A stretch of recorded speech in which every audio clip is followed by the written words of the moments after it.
Olá! Vamos mergulhar hoje em um capítulo da Bíblia que parece um drama em alta velocidade, sabe? Tem de tudo, confrontos diretos, ensinamentos que viram tudo de cabeça para baixo e uma sequência de milagres que desafia a lógica. Mateus 9 não dá tempo para a gente respirar, já nos joga direto no centro da ação e da mensagem de Jesus. E olha, o capítulo já começa jogando na nossa cara essa questão. E não é um debate filosófico, não. É o estopim do primeiro grande conflito da história, que já prepara o terreno para tudo que vem depois. Guardem bem essa pergunta porque ela é a chave para entender o que está prestes a acontecer. Então, o cenário para essa discussão toda começa com a chegada de um homem paralítico. Mas o foco aqui, vejam bem, não é só a cura física. O que está em jogo é uma declaração de autoridade divina. Uma declaração tão ousada que a tensão no ar fica quase palpável. E a primeira coisa que Jesus faz é surpreendente. Antes mesmo de olhar para as pernas do homem, ele olha para a alma dele. Ele vai direto numa necessidade que ninguém podia ver, uma ferida que ninguém mais ousaria tocar. A reação, claro, é imediata, mesmo que ninguém tenha dito uma palavra em voz alta. Para os mestres da lei, perdoar pecados era algo que só Deus podia fazer. Ponto. Então, quando Jesus diz aquilo, ele não está só oferecendo consolo.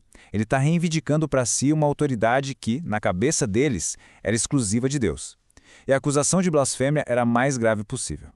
Só que Jesus, que sabia exatamente o que eles estavam pensando, joga tudo no ventilador. Ele transforma o pensamento silencioso deles num desafio público. Pensem bem, qualquer um pode dizer seus pecados estão perdoados, né? É uma declaração invisível, não dá para provar. Mas ordenar que um paralítico ande, isso exige um resultado concreto ali, na hora. E aí? A prova vem, a cura física, o milagre que todo mundo viu se torna a confirmação, a validação irrefutável da autoridade espiritual dele para perdoar pecados. O visível provando o invisível. A multidão, vendo o impossível acontecer, fica ali entre o medo e a admiração a Deus. E logo depois dessa demonstração de poder, Jesus faz outra coisa igualmente polêmica. Ele se volta para aquelas pessoas que a sociedade tinha colocado de lado, começando por um cara que tinha a profissão mais desprezada de todas. Gente, o choque cultural e religioso aqui é gigantesco. Cobradores de impostos eram vistos como traidores, como gente impura. Sentar para comer com eles era como se contaminar social e espiritualmente. Então a pergunta dos fariseus não é curiosidade, é uma acusação bem direta, ainda que disfarçada. E a resposta de Jesus é uma analogia, assim, perfeita. Ele redefine a missão dele. Ele não veio para andar com quem já se acha saudável, com quem se acha justo. O propósito dele é ir exatamente onde a doença espiritual está. Ele é como um médico da alma. E aqui ele resume toda a filosofia dele numa frase poderosíssima. E ainda por cima, citando as próprias escrituras que eles tanto estudavam. Ele está dizendo que misericórdia e compaixão valem mais do que rituais e regras rígidas. A missão dele não é para os certinhos, mas sim para aqueles que reconhecem que precisam de ajuda. E a polêmica não para por aí, não.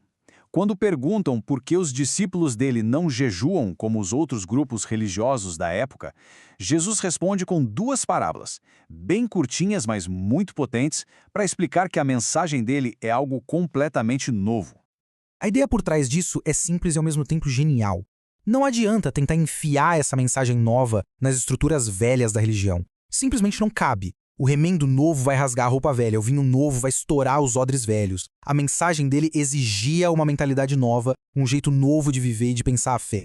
E como se fosse para provar na prática o poder dessa tal nova mensagem, a narrativa de repente acelera. A gente é jogado numa sequência de milagres de tirar o fôlego, um atrás do outro, mostrando a compaixão e a autoridade de Jesus em ação, sem parar.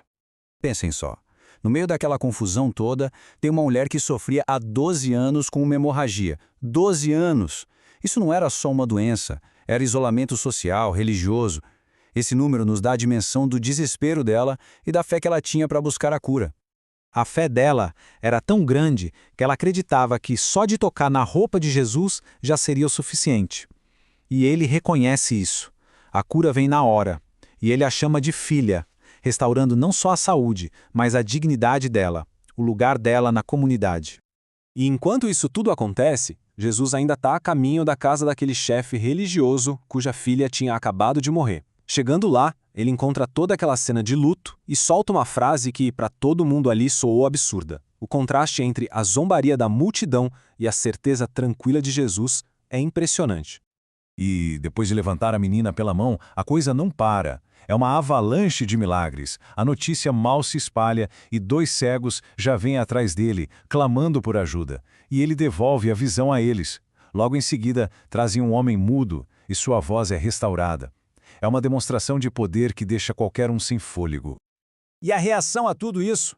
Bom, aí o povo se divide completamente. De um lado, as pessoas comuns, maravilhadas, dizendo que nunca viram nada igual. Do outro, as autoridades religiosas. Como não podiam negar os milagres, eles arrumam uma explicação sombria. Dizem que o poder de Jesus vinha do mal. A divisão só aumenta. E para fechar o capítulo, o foco muda.